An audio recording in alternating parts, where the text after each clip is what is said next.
Assalamualaikum warahmatullahi wabarakatuh. Perkenalkan, nama saya Muhammad Abdul Islami dengan NIM 2023-471. Di sini saya akan menjelaskan semua materi yang ada dalam mata kuliah struktur data.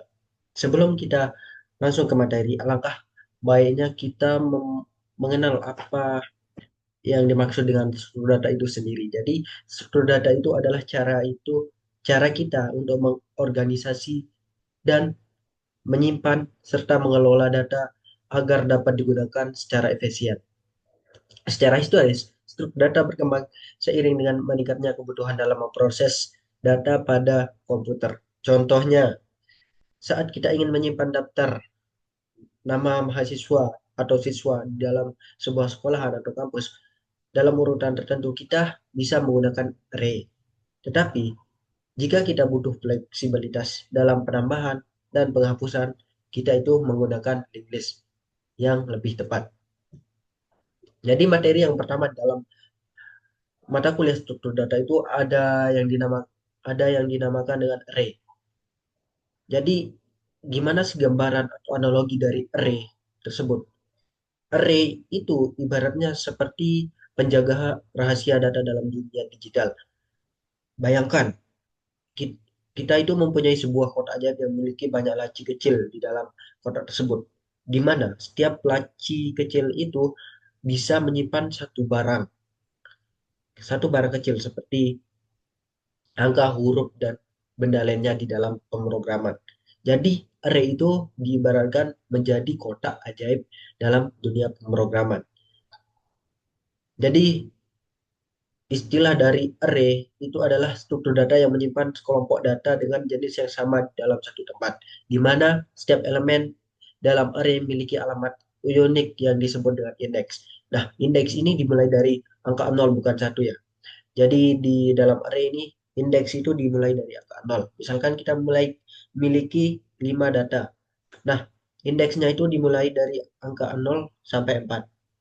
Jadi kita memiliki 5 data.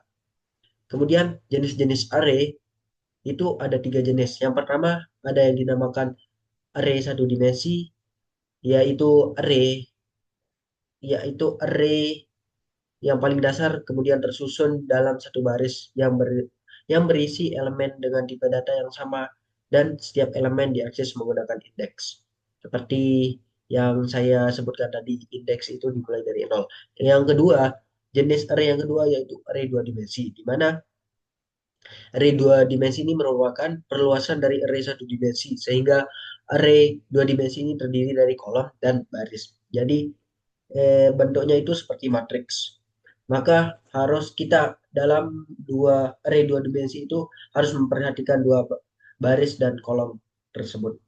Kemudian jenis array yang ketiga yaitu array multidimensi, yaitu array yang digunakan untuk membuat array yang lebih dari dua dimensi atau lebih. Bentuknya itu memiliki banyak bentuk dimensi, sehingga untuk menentukan posisi elemen data tidak menggunakan indeks, namun menggunakan key atau string. Kemudian materi yang kedua yaitu array list. Jadi array sama array list ini memiliki perbedaan yang dimana array list ini merupakan struktur data dinamis yang mengimplementasikan antarmuka list di dalam Java.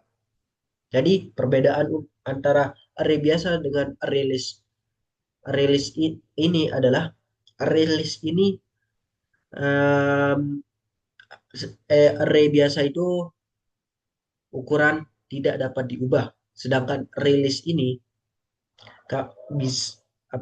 bisa ditambahkan maupun dihapus datanya kapan saja kita mau. Nah, jadi array list ini sangat cocok untuk dijadikan solusi apabila kita memiliki kasus seperti perubahan ukuran itu sering kita lakukan. Kemudian kelebihan dari array list ini memiliki ukuran bisa bertambah atau dinamis. Yang kedua langsung ke indeks seperti array. Yang ketiga fleksibilitas, yaitu mendukung operasi seperti add, remove, get, dan lain-lain. Dan kekurangan dari array list ini yaitu overhead memory. Nah, array list ini memakan penyimpanan kapasitas ekstra, dan untuk insert di lab jika mau menggeser halaman. Kemudian materi yang ketiga yaitu string. Jadi string itu adalah kumpulan karakter yang membentuk urutan tertentu, di mana karakter dalam string bisa berupa huruf, angka, simbol, dan spasi.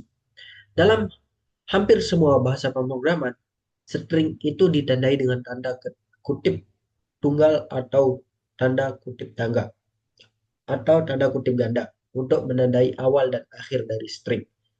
Nah, di string ini memiliki dua jenis. Yang pertama, string literal, dan yang kedua, string object.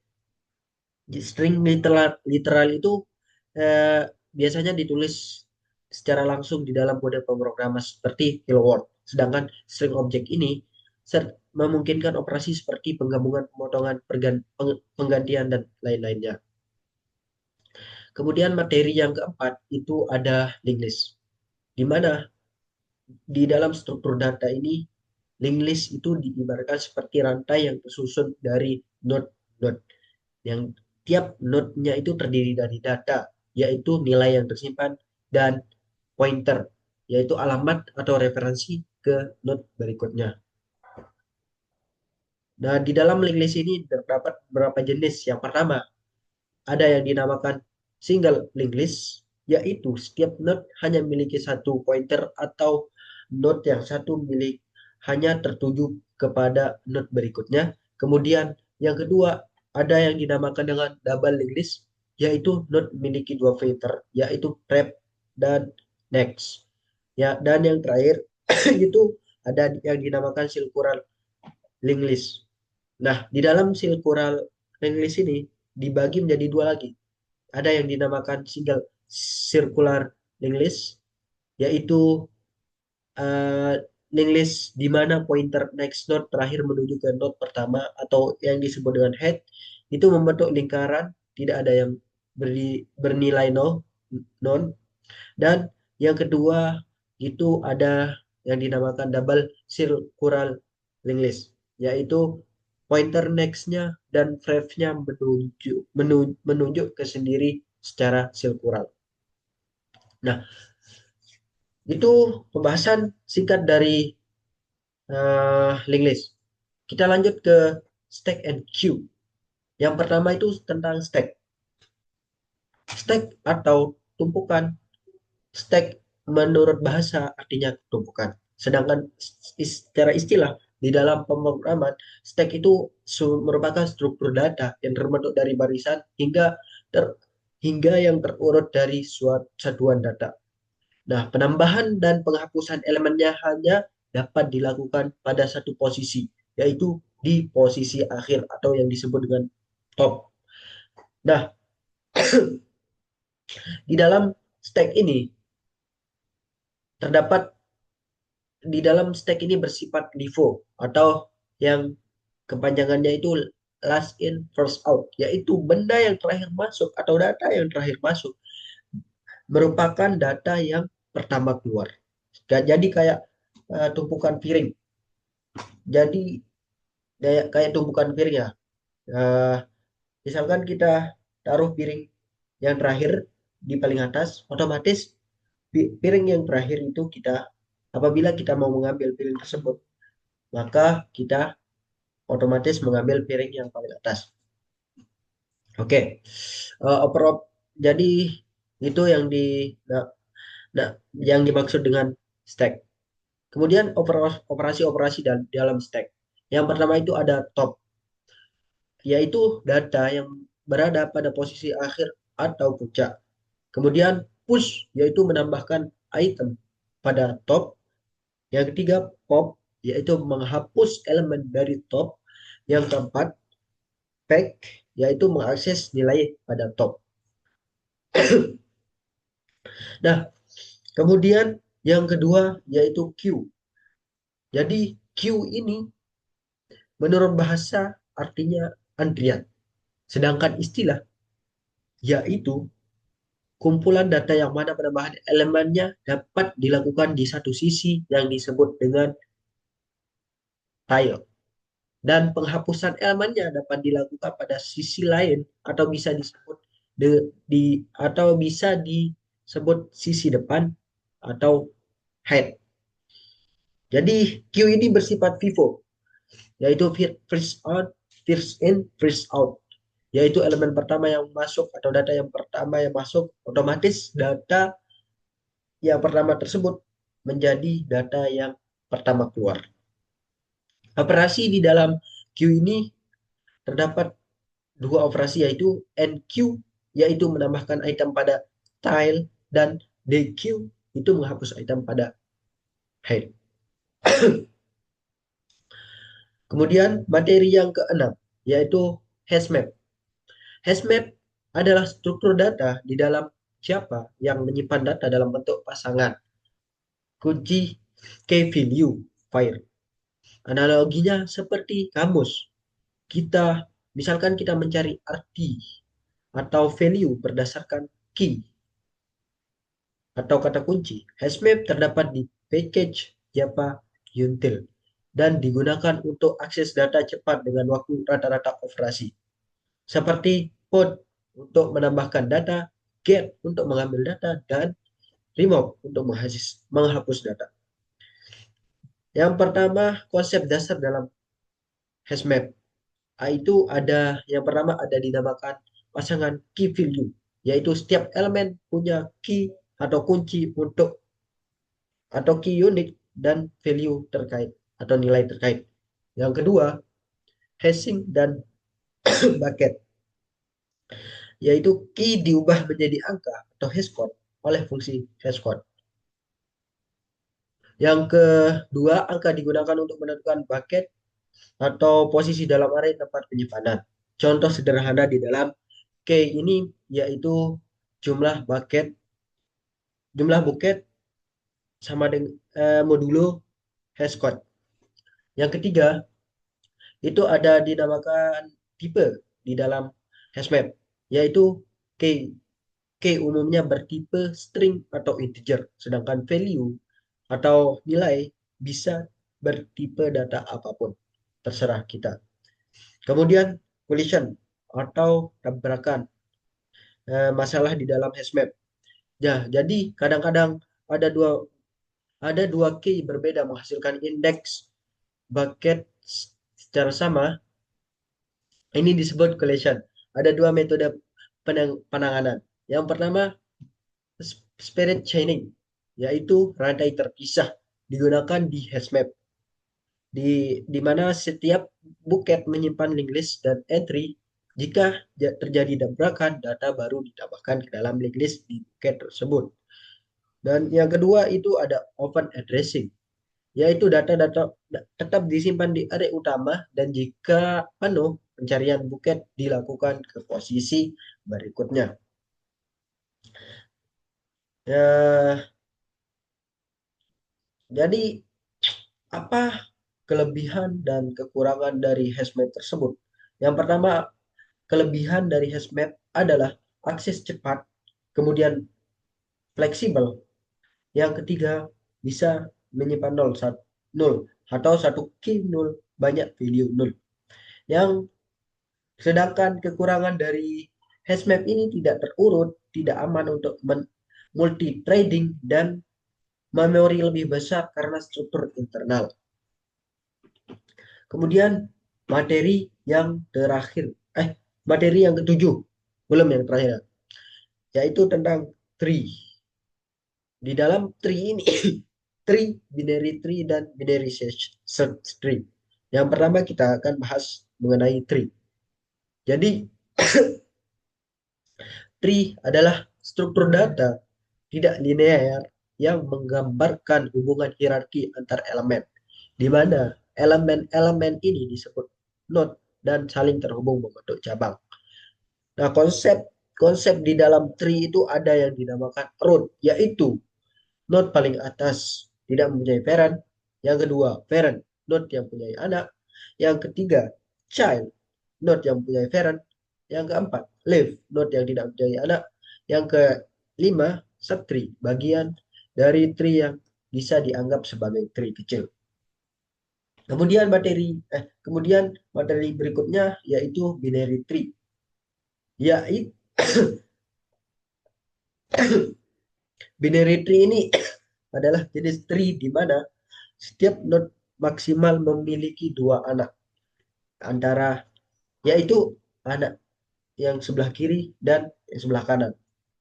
Nah, di dalam binary tree ini terdapat dua jenis. Yang pertama itu full binary tree, yaitu setiap node kecuali left atau anak yang sebelah kiri atau left atau node yang tidak mempunyai anak itu memiliki dua anak dan fed ke daun daun seimbang. Yang kedua, kom, complete complete binary tree, yaitu semua level penuh kecuali level terakhir diisi dari sisi kiri ke kanan. Yang ketiga, squared binary tree. Semua node hanya punya satu anak, kiri saja atau kanan saja, bebas kiri atau kanan.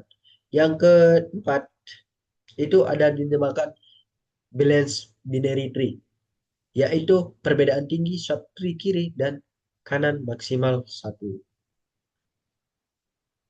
Kemudian materi berikutnya yaitu tentang binary search tree, di mana binary search tree ini merupakan binary tree yang datanya tersusun secara terurut dengan aturan nilai nilai yang berada di sebelah kiri itu dari node-nya itu lebih kecil dari node atau root yang berada di tengah. Sedangkan yang di kanan ini lebih besar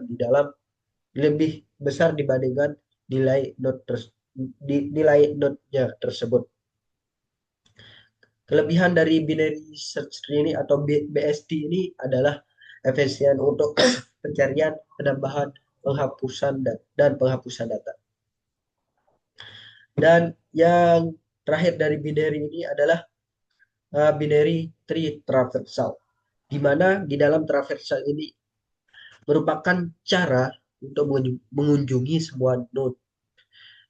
Nah, di dalam binary tree traversal ini memiliki tiga jenis. Yang pertama itu ada pre-order, yang kedua in-order, dan yang ketiga post-order. Yang mana pre-order ini dimulai dari root, kemudian ke sebelah kiri, baru ke sebelah kanan. Sedangkan in-order itu dimulai dari sebelah kiri, root ke kanan.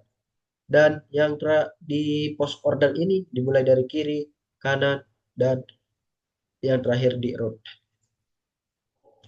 Dan materi yang terakhir itu tentang graph. Jadi, graph ini adalah struktur data yang merepresentasikan hubungan many-to-many antar elemen yang terdiri dari vertex atau titik elemen data. Yang kedua, edge atau yang secara mudahnya itu garis. Contoh nyata, ya, contoh nyatanya itu peta kota, jaringan sosial, rute pengiriman barang, dan sistem transportasi. Kemudian jenis-jenis graph. Yang pertama itu ada yang dinamakan dengan undirected graph, di mana edge-nya itu tidak mempunyai arah, jadi bebas hubungan antara dua arah itu, boleh ke kiri, boleh ke kanan. Kemudian yang kedua, directed graph, yaitu edge, yaitu kebalikan dari undirected tadi. Yang mana undirected tadi tidak memiliki arah, sedangkan directed graph ini memiliki arah. Dan yang ketiga itu weighted graph, yaitu graph. Setiap edge punya bobot atau nilai maksimal jarak, misal jarak, biaya, dan waktu. Dan istilah-istilah penting di dalam graph. Yang pertama ada yang dinamakan degree, yaitu jumlah edge yang dimiliki oleh sebuah node. Kemudian edge degree, jumlah edge yang masuk ke dalam sebuah node.